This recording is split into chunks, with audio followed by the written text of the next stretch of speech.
Vamos assentar um instante.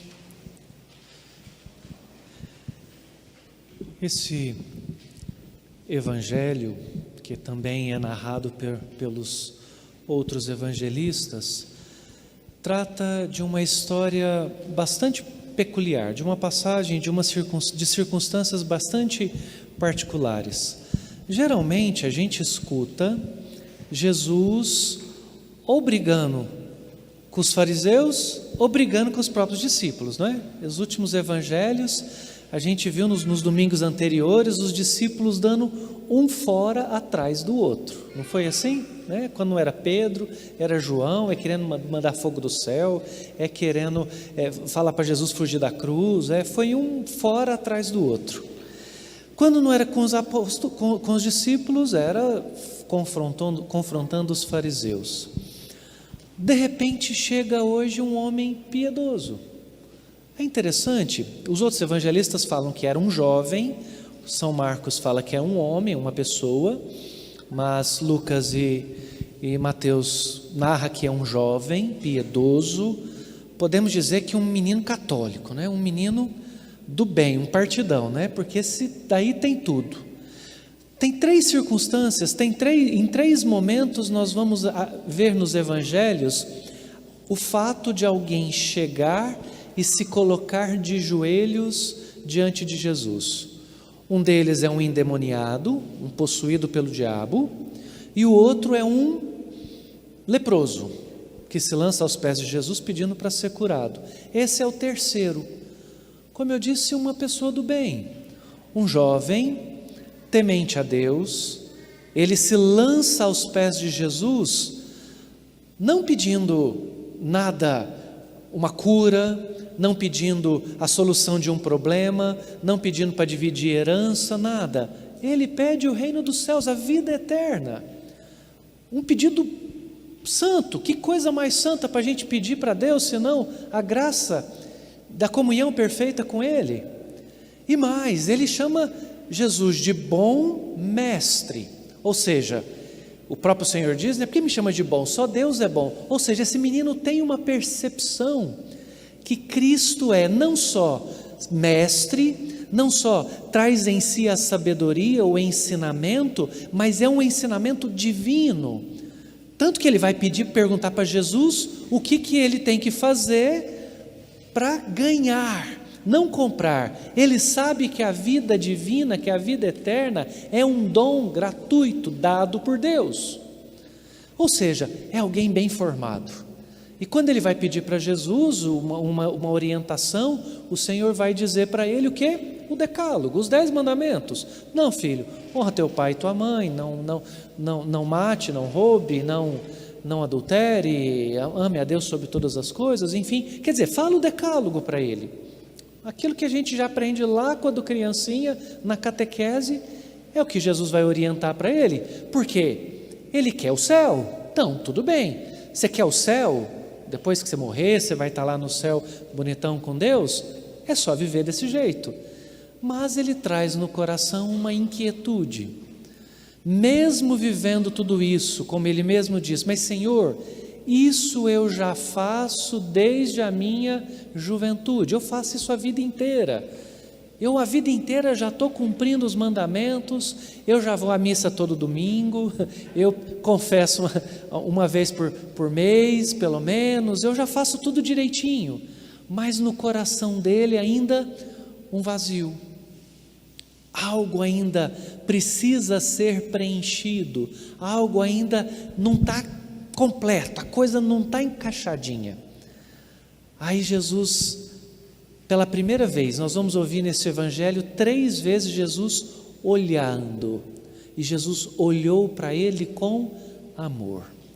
Ou seja, Jesus percebeu que aquela alma era especial, que aquele menino realmente queria fazer a coisa certa, e se encheu de alegria, de compaixão com aquele adolescente ajoelhado aos seus pés, e viu que aquele menino tem no coração um desejo de perfeição, um desejo de santidade, um desejo real de uma comunhão perfeita com Deus. Aí Jesus vai dar a resposta para ele. Falei, pois é, Que bom que você deseja a perfeição, mas se queres ser perfeito, então, não se você simplesmente quer o céu, você não quer simplesmente a salvação, você quer experimentar Deus hoje em plenitude? Então vai, vende o que tens, dá aos pobres e depois me segue. Buf, caiu uma bomba na cabeça do menino, né? Por quê? Porque ele era rico, porque ele era cheio de posses e com certeza ele iria ter um problemão para poder resolver essa amarração toda, né? Aí depois a gente vê Jesus falando com os apóstolos, olhando depois de novo para os apóstolos e vai dizendo, vê como é difícil para um rico entrar no reino dos céus. Aqui, gente, a gente vai percebendo que no nosso coração, todos nós, porque somos criados à imagem e semelhança de Deus, nós temos a sede do eterno, o desejo sincero, real, de uma comunhão com Deus em plenitude, que é a imagem desta vida eterna que todo mundo já tem, viu? Queria dizer para vocês, todo mundo aqui já tem a vida eterna. Por quê? Uma vez criados, a alma ela é imperecível, o corpo morre, na fé católica, o Senhor nos disse que vai ser assim, uma vez criados, a nossa alma, ela não morre mais, mesmo que o corpo pereça, a alma vai ter o seu juízo pessoal, particular, vai ser julgada diante de Deus. Aí é que está, a partir da experiência nossa aqui, teremos a vida eterna com Deus ou não, mas eterna já é. O que ele está pedindo aqui não é para não morrer mais, o que ele está pedindo aqui não é para depois da morte ter uma vida sem fim, é tomar posse hoje em plenitude da comunhão com Deus. E qual é o grande obstáculo para essa perfeição de comunhão? É o que o rei Salomão vai dizer no livro da sabedoria: o problema de dar a cada coisa o seu justo valor. Ele vai valorizar a sabedoria. Eu já falei isso aqui em outra ocasião, né? O problema de celebrar sempre um lugar que a gente começa a ser repetitivo, mas vocês têm paciência, porque eu não tenho uma vara de condão para inventar trem toda hora, né? A gente nada de novo debaixo do sol. Mas a palavra sabedoria tem por raiz a expressão latina sapore, que significa justamente sabor. Sabedoria nada mais é do que a capacidade de extrair de cada coisa o seu devido sabor. Aquilo que a gente faz, né, quando pega uma coisa gostosa, põe na boca e a gente fica jogando de um lado para o outro ali, experimentando, saboreando a coisa. Se a gente come de uma vez, né, nem aproveita o que está comendo. Mas quando uma coisa é muito gostosa, o que a gente faz? Olha, encheu a boca d'água, pensei em alguma coisa aqui, né? Isso que acontece, a gente começa a saborear. A sabedoria é fazer isso com a vida. A sabedoria é essa capacidade de pegar cada realidade, cada dificuldade, cada passagem da nossa vida, cada realidade, cada bem. O que Salomão vai dizer? Que a sabedoria é superior ao ouro, é superior às pedras preciosas, é superior aos bens materiais, porque tudo isso daí é meio, é consequência de uma vida sábia. E a grande pegada da sabedoria é justamente essa, é entender que cada coisa tem o seu devido lugar, e tudo que Deus nos dá tem por fim que nós usemos para ganhar o céu, para ganharmos a vida eterna. Quando Jesus vai dizer para esse menino, vende o que você tem, né? Eu lembrando, até escutando numa outra ocasião, uma reflexão sobre a Jornada Mundial de Sydney, quando o Papa Bento XVI usou esse evangelho para os jovens, e ele falava sobre isso: jovens, vendam o que têm e dê aos pobres. O que um jovem tem? Dinheiro é o que menos tem hoje, né? Até porque gasta por rumo do vento, né? Não pode dar dinheiro para jovem hoje, que eu nunca vi igual. Mas o que o jovem tem? Garra, boa disposição, energia, criatividade, força de vontade, energia física, mental, psicológica. Tem muito a oferecer, tem força, vida, vivacidade. Quando o Senhor vai dizer, vende isso para o jovem, significa, consagra o que você tem a Deus. Usa o que você tem para que você conquiste a vida eterna com isso. Significa, meus irmãos, que nós somos chamados a pegar as posses que nós temos. Quando o Senhor vai falar de riqueza, é lógico que Ele não está falando que quem tem muito dinheiro ou tem muitas posses não vai para o céu. O problema não é esse. O problema é o que você tem está consagrado de forma que você sirva a Deus e aos irmãos, promovendo o reino dos céus.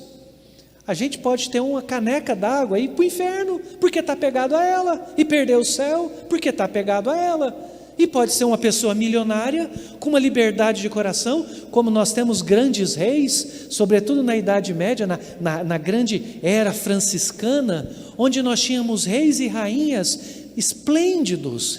Santa Isabel da Hungria, Santa a de Portugal, me ajuda a lembrar, a rainha de Portugal, São Luís, rei da França, eram reis que tinham tudo, mas que consagraram aquilo que tinha para Deus, fizeram com que as suas posses fossem um caminho para a conquista do céu.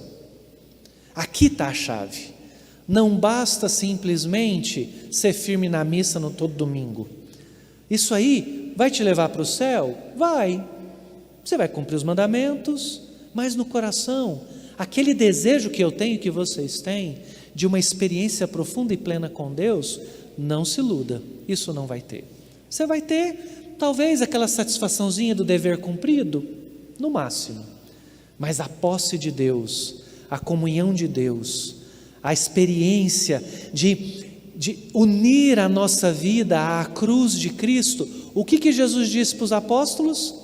Quem deixa pai, mãe, irmão, irmã, campos e tudo mais aí, são 7 coisas que Jesus vai dizer. O número 7 significa, na Sagrada Escritura, é sempre a plenitude.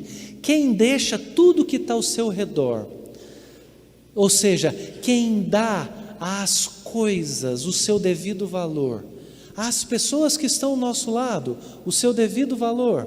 Só tem um detalhe, viu? Ele não falou marido e esposa, viu? Ou seja, quem deixa não. Isso não vale aqui para marido e esposa, viu? Essa desculpa de que eu deixei meu marido porque eu tenho que dar a vida por Jesus, aqui não cola, tá? Não tem essa, aqui não vale. Mas enfim, o que Jesus vai dizer? Que os discípulos receberão 100 vezes mais, ou mais com perseguição. É esse mistério. Por que para o judeu? Por que Jesus insiste que eles vão receber tudo aquilo que as posses, a família e os bens 100 vezes mais? Porque para o judeu isso é prova de que Deus está agindo na vida deles. Por que é tão complicado para o judeu?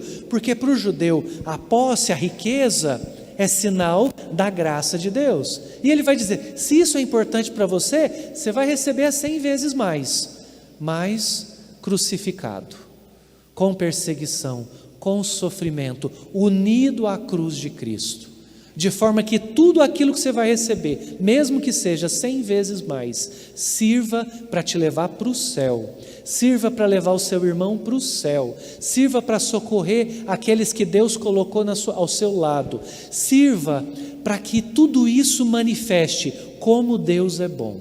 Não é para o seu bel prazer, é para nos dar o céu.